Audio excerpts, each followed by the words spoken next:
Olá, sou o pastor Gesiel, pastor G.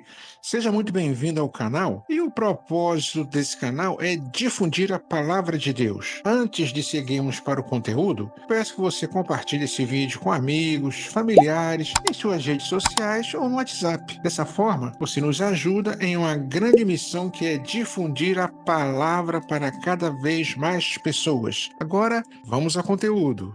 Estamos estudando sobre um bloco chamado A Salvação, é um módulo didático. E na aula anterior, a gente estudou sobre a primeira menção de um plano de salvação. Essa primeira menção, ela foi dita pelo próprio Deus, quando ele falou, que a serpente ia ferir o calcanhar da semente da mulher, que é Jesus. A serpente aqui, no caso, representa Satanás. E a semente da mulher, Jesus, iria pisar na cabeça da serpente. Isso já aconteceu na cruz do Calvário. Hoje nós vamos dar continuidade ainda sobre a salvação, vendo os antecedentes também, o que aconteceu antes, estudando sobre as consequências negativas do pecado. Vamos continuar. E uma delas é o prejuízo e o primeiro, digamos, a primeira consequência negativa que a gente vai verificar, estudar, é o prejuízo que houve para os animais, e para a própria serpente, para a própria cobra. Nós estamos seguindo a sequência bíblica dos juízos que foram proferidos, as consequências que aconteceram após a desobediência de Adão no Jardim do Éden. Como é um bloco de ensino, nós temos o objetivo geral e o objetivo específico. Tem o link aqui da aula 1, onde estão explicados os que são esses objetivos. Nosso objetivo geral é entender a salvação, aceitar a salvação, permanecer nessa salvação e transmitir a salvação para outros. E o objetivo específico desta aula, ao final desta aula, é entender que houve consequências negativas do pecado, da desobediência. E uma delas foi que houve prejuízo para a serpente e para os animais. O texto que vamos usar está em Gênesis 3, capítulo 3, versículo 14. Assim está escrito: Então o Senhor Deus disse à serpente: Porquanto fizeste isto, maldita serás mais que toda a fera, e mais que todos os animais do campo. Sobre o teu ventre andarás, e pó comerás todos os dias da tua vida. A serpente, pelo que a gente vê do texto, ela passou a rastejar, como acontece até hoje. A cobra, ela rasteja no chão, um ser rastejante. Porém, a Bíblia não informa como era antes. É importante a gente entender isso. Há muita especulação. Alguns dizem que a cobra andava sobre duas patas. Não, a cobra andava sobre quatro patas. Não, a cobra voava. Olha, como a proposta do canal é difundir a palavra de Deus, nós vamos ficar sempre com a palavra de Deus. A Bíblia não informa. Simples assim. Não tem informação dizendo como era antes. Diz como é que ficou. A serpente, certamente, ela não rastejava porque a sentença foi essa: Maldita serás mais que toda a fera e mais que todos os animais do campo. Sobre o teu ventre andará. Então ela rasteja. Agora, é importante também falar o seguinte: talvez alguém fale, poxa, tadinho do animal, Poxa, porque Deus foi emitir juízo. É importante entender que todos esses juízos foram proferidos por Deus, mas não foi de graça. Deus não é um Deus caprichoso, igual os deuses da mitologia, que um dia estavam irados, outro dia estavam bonzinhos. Não. Deus é um Deus perene, um Deus não há sombra nem mudança de variação. Acontece que Deus deu uma ordem a Adão e informou Adão: um dia que você comer do fruto, que eu falei para não comer, que é o fruto do conhecimento do bem e do mal, você vai morrer, Morrerás. Adão desobedeceu. E aí houve uma série de juízos. Então é importante entender isso. Ah, eu não concordo. Então você não está concordando com Deus. Veja bem, a proposta aqui é difundir a palavra de Deus, é o que ela fala, é o que ela informa, tá ok? Ainda como informação importante, sobre a proposta do canal. A gente aqui não está propondo, não está debatendo nenhuma teologia, porque isso exigiria aí outro escopo do canal. Nossa proposta realmente é difundir aquilo que a Bíblia fala, de maneira a mais simples possível. Mas nós queremos também te motivar a estudar a Bíblia. De repente, o assunto aqui é para isso também. Esses assuntos que estamos abordando para despertar sua atenção também e você começar a ser um estudioso da Bíblia, que é muito bom. Aí você pode fazer curso de teologia. Inclusive, você procura na internet, há muita fonte de consulta que às vezes os seminários deixam gratuitamente na internet. Você baixa lá uma apostila sobre a criação, sobre o pecado e vai estudar, vai se aprofundar, que é muito bom. Mas voltando aqui ao nosso tema, houve então essa consequência negativa para a serpente. E por que para os animais?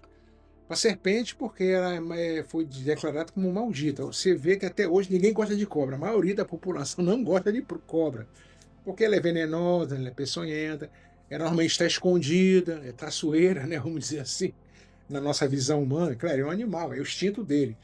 Mas ela é meio que amaldiçoada mesmo. Ninguém é muito simpático com esse animal. E é um animal que traz até benefício para a gente, porque, né, do veneno sai o soro antiofídico.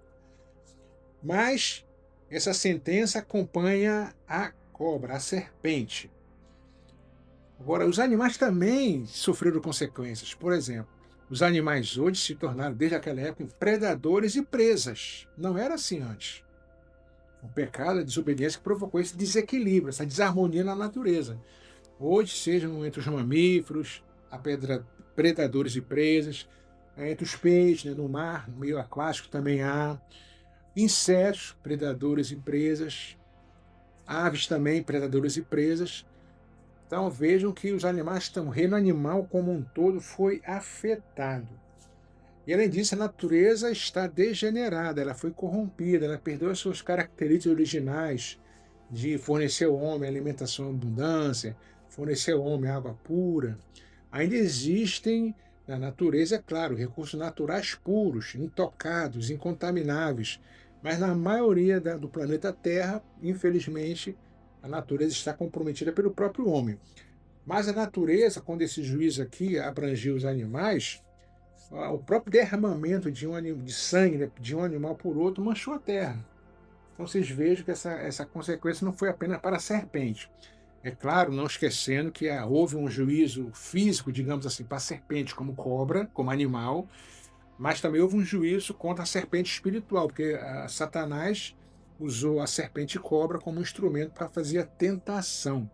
E o juízo contra Satanás foi ter a cabeça esmagada. A serpente foi esmagada pela semente da mulher, por Jesus Cristo. E ainda há pouco a gente falou sobre a questão das várias especulações e interpretações se a cobra andava ou não, e muita gente pode estar questionando. Então, voltando um pouquinho, a gente tem que entender o seguinte: as coisas encobertas são para Deus e as reveladas são para nós. Moisés deixou isso bem claro lá em Deuteronômio, capítulo 29, versículo 29. As coisas encobertas, quer dizer, as não reveladas, pertencem ao Senhor nosso Deus. Porém, as reveladas nos pertencem a nós e a nossos filhos para sempre, para que cumpramos todas as palavras desta lei. Moisés aqui não estava falando da criação. Moisés estava dizendo o seguinte: você lê todo o capítulo 29, ele está recordando a lei. Todo livro de Deuteronômio é recordação da lei. E ele fala, pessoal, vamos formar para a linguagem de hoje. Como se estivesse falando assim: olha, tudo que a gente tem que fazer está escrito na lei. Não há dúvida, está tudo revelado. Agora, aquilo que não está revelado é para Deus. Esse é um princípio que é válido até hoje. Tem mistérios que a ciência tenta descobrir, mas não está revelado na Bíblia e ninguém vai conseguir descobrir. O que existia antes da Terra, por exemplo, ninguém sabe. Não está escrito. Então deixa essa meditação para você. As coisas encobertas pertencem ao Senhor nosso Deus, é de Deus. Então não há resposta definitiva para certas coisas. Tanto é que lá em Paulo, ele corrobora essa ideia quando ele diz lá em Romanos 11, a partir do versículo 33, falando da sabedoria de Deus. Ó profundidade das riquezas, tanto da sabedoria como da ciência de Deus. Quão insondáveis são os seus juízos e quão inescrutáveis os seus caminhos. Você não consegue seguir, não consegue entender. Porque quem compreendeu a mente do Senhor?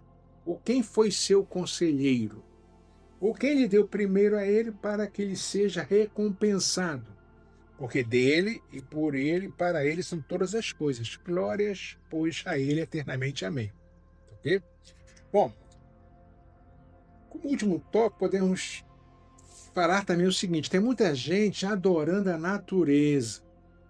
No entanto, a palavra de Deus é bem clara que nós devemos adorar ao Criador da natureza. A natureza, como já foi falado, é para ser desfrutada, é para ser respeitada, é para ser preservada, conservada, mas não para ser adorada. Tem que adorar quem criou a natureza. Agora é interessante também que mesmo a natureza no atual estado, ela declara a glória de Deus. O salmista, lá no Salmo 19, nos 3 primeiros versículos, ele colocou: os céus declaram a glória de Deus e o firmamento anuncia a obra das suas mãos. Um dia faz declaração a outro dia, e uma noite mostra sabedoria a outra noite. Não há linguagem, nem fala, onde não se ouça a sua voz. Veja bem, a própria natureza adora o Criador. Então, em vez de adorar a natureza, lute pela natureza, preserve a natureza, mas adore ao Criador da natureza. Como conclusão, nós esperamos que você tenha alcançado o objetivo específico desta aula, que é entender que houve consequências negativas do pecado, e uma dessas consequências foi o prejuízo que houve para os animais e para a serpente, para a própria natureza.